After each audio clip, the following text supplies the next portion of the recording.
Hey guys, LevelCap here. Today we've got an episode of Sniper Sunday, the series where I'll be playing as a sniper in Battlefield 4, playing as the Recon class, messing around with different gadgets, different weapon setups, and talking about how effective they are. We'll be playing with the SV-98 bolt-action sniper rifle, and I'll be capping it off with 500 kills for that mastery dog tag as well. And oh man, do I like having a bolt-action sniper rifle in a situation where there's a lot of exposed enemies that have no idea that I'm taking shots at them, and that's exactly what's going on right here. Nothing like a whole bunch of non-moving targets to make you feel awesome about your sniping skills, especially when they're not returning fire. Because when the Recon class does get suppressed, that's actually kind of a game changer for this class, and it's something that I do as a machine gunner. If I know a sniper is trying to take shots at me and I know where it's from, I'll generally put some shots in that direction while strafing left and right to try and throw them off their mark if I'm trying to, say, move between cover. Now, through my many hours of playing the Recon class with bolt-action sniper rifles, I found two game modes to be the most successful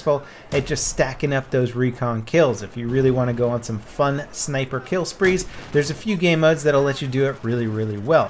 One of them is Team Deathmatch or Domination on 64-player game modes. Now this might sound crazy, and obviously you can't do it on certain maps, like it might not be quite as effective on lockers depending what the setup is, but some of the other maps where there's just 64 players and everything is swarmed with infantry, those can be really ideal for the Recon class because it allows you to sit further back. There's usually a ton of your teammates in the front line sort of distracting the enemy team, and it allows you to pick off those long-range targets. Also, in situations like this where you find targets that are trying to head glitch, it really just makes it a very easy situation for you to pick off some easy headshots. Now, if you're all about getting those headshots, I don't know if I would recommend the SV-98 as your #1 weapon. Unfortunately, it's got a fairly low muzzle velocity. 520 meters per second might seem kind of fast, and it certainly wouldn't be bad for, say, a carbine or maybe even an assault rifle, but when it comes to bolt-action rifles, you want something that travels fast so you have as little bullet drop as possible at range, and you also can hit those moving targets. You don't really have to compensate for soldier movement quite so much.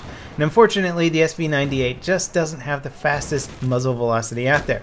It does have a fairly fast rate of fire at 50 rounds per minute. This allows you to rechamber a round in almost 1 second per shot. So if you find yourself in a situation where a whole lot of targets just come in view all at once, you can now put a lot of lead down range as far as bolt actions are concerned, and it might allow you to pick off more of those targets than you would with a slower firing bolt action rifle, assuming you can actually drop them quick enough. And generally speaking, you're going to have to hit those headshots to drop them fast enough, otherwise they're going to realize they're getting sniped at and run for cover. And yes, this box I'm hiding behind right now is pretty much the ultimate head glitch spot in the game. I feel kind of bad about using it, but then again, this map has got so many enemy snipers on it, I'm gonna take whatever cover I can find.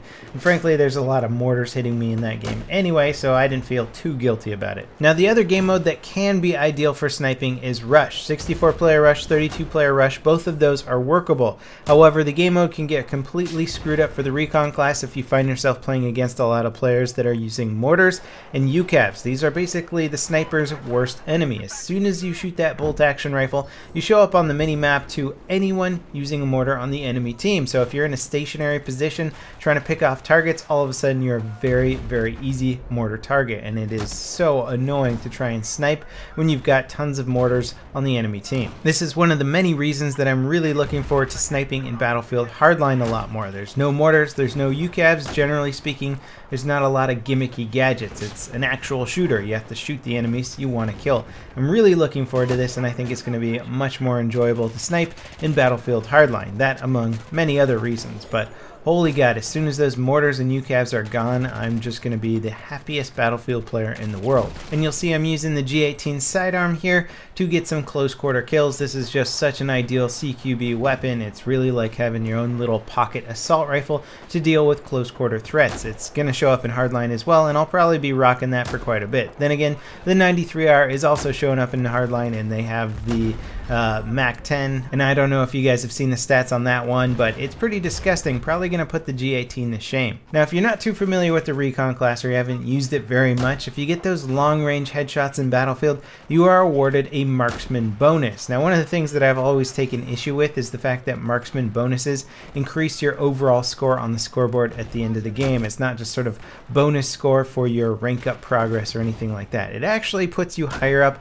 on the scoreboard. So you might have seen some interesting games where snipers will get these crazy long-range headshots and they'll get like 1,000 1,000 points from a marksman bonus, and then they'll be on the scoreboard with like 3 kills at the end of the game, top of the scoreboard, just because they got some long-range headshot kills. Never been a fan of this way to balance out the game, but if you are the Recon class and you're aware of this mechanic, you can actually get some pretty good scores if you just get a few extremely long-range kills. Now personally, that's never really been my style of play. I like to be a little bit more aggressive, a little bit sort of mixed in with the front lines or mid-line combat, helping my team out a little bit more rather than trying to get those ridiculous long-range sniper kills, even though it can be really fun and rewarding to nab kills at that sort of range. It just doesn't feel like you're helping out the team quite so much. Now for those of you who have been watching my Sniper Sundays for a while, you can probably guess what my setup is for this weapon, but for those of you new to the series, I'm running an 8x rifle scope on here. I have a straight pole bolt to maximize my rate of fire, and I also have a flash hider on here just to hide my muzzle flash. Always a good idea if you can't figure out what kind of barrel attachment to put on your weapon. The flash hider gives you no negative properties other than just hiding that flash. I always run the sniper field upgrade with the Recon class regardless of whether or not you're able to rank up this field upgrade to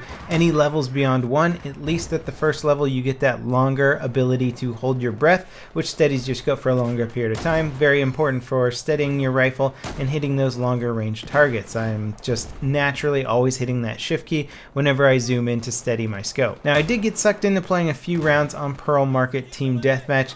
This is not really the ideal place to run a bolt action sniper rifle just because of the fast pacedness of it and the ability for people to sneak up on you. However, if you are playing the rush game mode where you have a little bit more control of how close you are to the enemy front line, then this can actually be a really good map for bolt action. It's just hard to find a rush game mode on Pearl Market right now. And there we go, checking off my 500th kill for that SV-98 Mastery Dog tag. I probably won't be going back to this bolt action rifle too much just because it doesn't really have that much going for it. It's got a decent rate of fire, the bullet velocity isn't particularly great, the magazine's okay, just kind of all around mediocre as a bolt action rifle, and I'm not crazy about it. I'll probably go back to some of my favorites like the G18, the Gold Magnum, and the SRR61. Now why not finish off the gameplay using the most overpowered and imbalanced sniper spot in the entire game? Sure, mortars can wreak havoc with this spot.